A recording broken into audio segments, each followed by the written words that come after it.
I've thrown out all your stuff. We're gonna be living in this house now, so could you move out? When I called our home, Betty picked up and dropped this bombshell on me. Honestly, I couldn't grasp what she was talking about. I mean, I didn't even have anything in that house. Look, I'm divorced and living in France right now. All my belongings are here in France. So there shouldn't be anything of mine back there. Whose stuff did you throw out? Huh? Betty froze in surprise and the call fell silent. The belongings Betty claimed to have thrown out were quite extraordinary. My name is Mary. I'm 23 and I work as an artist.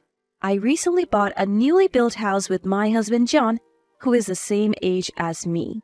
John and I met in college initially as friends of opposite genders. However, it seemed like John had feelings for me since the day we met at the entrance ceremony. Our first encounter happened when I was lost on the massive campus during the entrance ceremony. John happened to pass by and kindly showed me the way. From that day, we became good friends. We even found out we were in the same department and chose the same courses based on mutual interests, helping each other with reports and research papers. Our friends often teased us, asking if we were dating. And when we denied it, they would say, "Well, why don't ya?" So it was inevitable that we would start thinking about each other that way. After securing a job offer, John proposed. "I want us to date with the intention of getting married." Although puzzled, I saw the seriousness in John's face and, not disliking him, agreed to go out with him. Since we knew each other from college, we got married after dating for just 3 months. But the happy marital life didn't last long. John comes from a wealthy family and they gifted us a new house as a wedding present. It seemed like John also landed a great job at a top-notch company. But John's parents seemed to disapprove of me. "Do artists like you actually make money? Hard to believe that a young woman artist like you can produce valuable art." I am in the process of making a name for myself right now. Unbelievable. Did you marry our son with the intention of mooching off him until you become famous? No. John was the one who proposed. Seeing John's parents frown upon me, I was bewildered. After all, I had gone to college just to have a degree and a teaching license as a backup. My main plan was to make a living as an artist. I also have a teaching license in art as a backup if my art career doesn't take off. John knew that when he proposed to me. However, it seems like John's parents were not aware and they started grumbling after we got married. I was completely blindsided. John, on the other hand, just played dumb as if he couldn't stand up to his parents. I confronted John with my concerns when we got home. "Why didn't you tell your parents?" "Well, it's obvious they wouldn't approve. You can tell just by the way they act." John also looked concerned as he responded, "I wonder if we can ever get along with his parents. Maybe I'm asking for too much?" I was feeling torn. Being an artist is not like having a 9-to-5 job. The income is unstable and it could take years to make a name for myself. To Catherine, John's mom, it made sense to think I was just after their money. There are people who don't understand art or artists. Art is not a basic necessity. Life would go on just fine without art in the world, but I think that a single painting can enrich someone's life. I believe that wasn't my only concern. There was another problem. John's sister, Betty. Not only she did not understand art, she seemed to have her eyes set on our new home that we had received as a wedding gift from John's parents. "Hey, John, we have extra rooms, right? Why don't we all live together?" Betty clung to John, proposing they move in with us. "No way. Why would we want to live with you right after getting married?" John seemed annoyed as he pushed Betty away. "It's fine. You guys don't have kids, right? We can help take care of any future kids." Is she just trying to offload her own kids onto us? I stared at Betty suspiciously. She didn't seem to like me one bit. "You know, John, you could have married someone prettier or someone who makes more money. What's so fun about keeping a struggling artist at home?" I was so shocked by Betty's frankness that I was at a loss for words. "Stop talking like that, Betty. It's disrespectful to Mary. Are you saying I have bad taste?" "Do you not? Are you trying to be her patron or something?" What do you gain from this? Betty wasn't holding back, even with her own brother. I don't measure my marriage in gains or losses. I just genuinely want to be with Mary. John glared at Betty with a voice tinged with anger, but Betty just chuckled. Why so mad? Hit a nerve, huh? My little brother is so cute. You really are a hopeless romantic.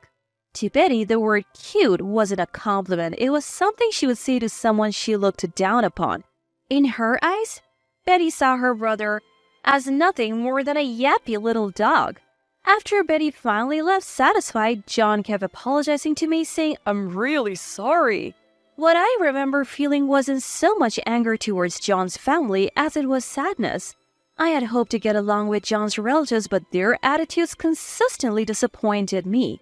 So I came up with a plan. "John, let's get divorced."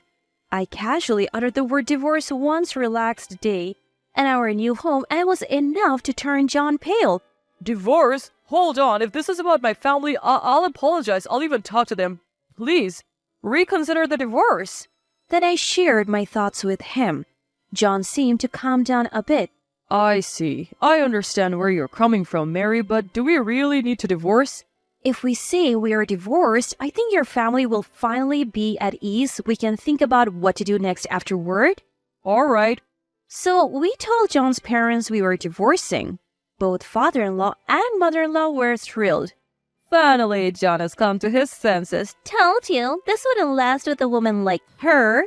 John and I clenched our fists on our laps, hiding our true feelings as we endured. "I'll be going on business trip to our office in France, so I'll be away for a while. After that, I intend to divorce Mary officially. In the meantime, Mary will look after the house." "Then can I stay at the house too? Leaving her alone makes me nervous. She looks like she would steal." Betty, who had been at the in-laws' house, seized the opportunity. More than angry for being treated like a thief, I felt like the trap was set and the prey was caught. "Sure, we have a spare room. You're welcome to stay." "You're so arrogant welcoming me when you're about to lose this house."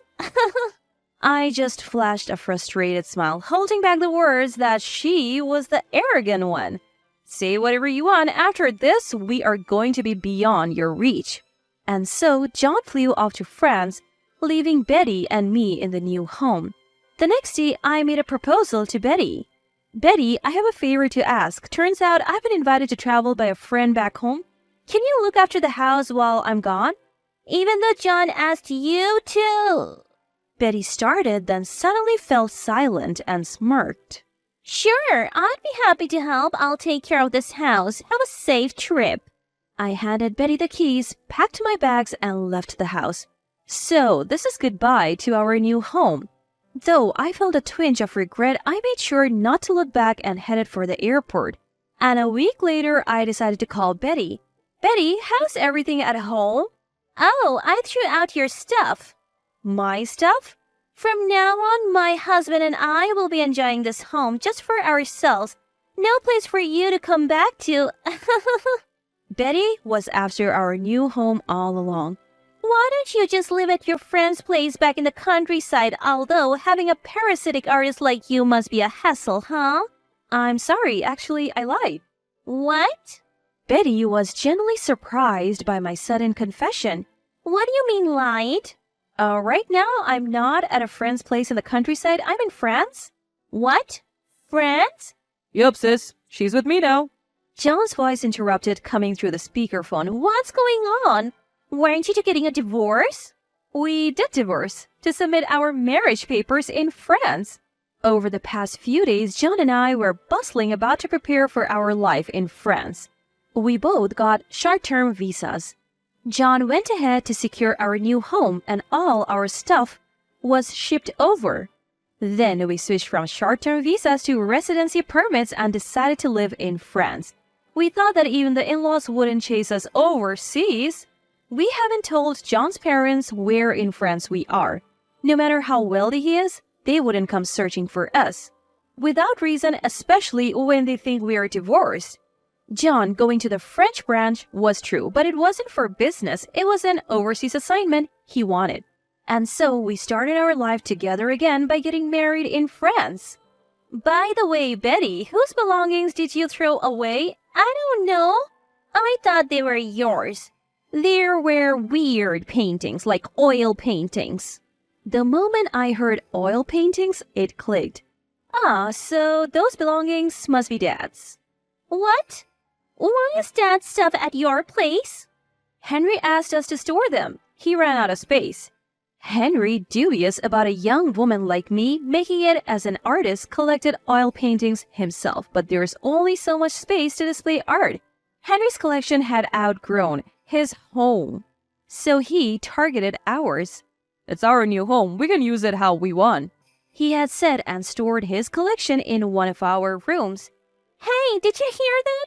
Go get those paintings from the dumpster now. Betty's voice flipped as she yelled, presumably at her husband. But in the end, the paintings Betty had thrown away had already been picked up. What do I do now if Dad finds out? Henry was a wealthy and powerful man. Turns out, even within a family, he was someone you wouldn't want to cross. You caused all of this. What are you going to do about it? Excuse me? How is this my fault? You're the one who threw away a painting that belonged to someone else, aren't you? Shut up! Just shut up! Fix this. What are we going to do now? Betty was just hysterical, shrieking and wailing. Clearly, she wasn't capable of solving this problem. Well, it's none of our business anymore, haha. Good luck with that, sis. Bye. And with that, we ended the call. So here's the epilogue. In the end, it came to light that Betty had secretly thrown away Henry's art collection, and she was subsequently ostracized by the family. Not only that, but she also hit with a bill for the value of the discarded paintings, a debt she couldn't possibly pay. Even her husband, who had been eyeing Henry's assets, had enough and saddled her with more debt before demanding a divorce. It turned out Betty's marriage was just as transactional as she had claimed. Since then, Betty has been living a lonely life in a small, run-down apartment, barely making ends meet with part-time jobs. Luckily for us, she doesn't have the means to chase us to France for revenge. Wondering how we know about Betty's tough times in New York? She calls us to vent her grievances. You would think international calls are expensive, but hey, not my problem. I hate you so much. If you ever come back to New York, you're not forgiven. Oh, scary, scary. No plans to return to New York anytime soon, so you can relax. So annoying. In France, there are a few conditions, but generally, you can become a naturalized citizen if you have lived here for over 5 years. John and I are considering just that.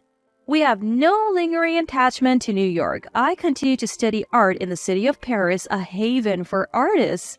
A revered artist I look up to is passionately teaching me and even helps me find art gigs, which is extremely helpful. My reputation is gradually growing, and I'm currently swamped preparing for my own solo art exhibition.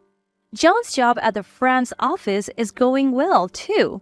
Together, we enjoy life in Paris, studying the French language and engaging in cross-cultural exchanges. Paris is a melting pot, and John and I have befriended people from diverse backgrounds, not just fellow Americans.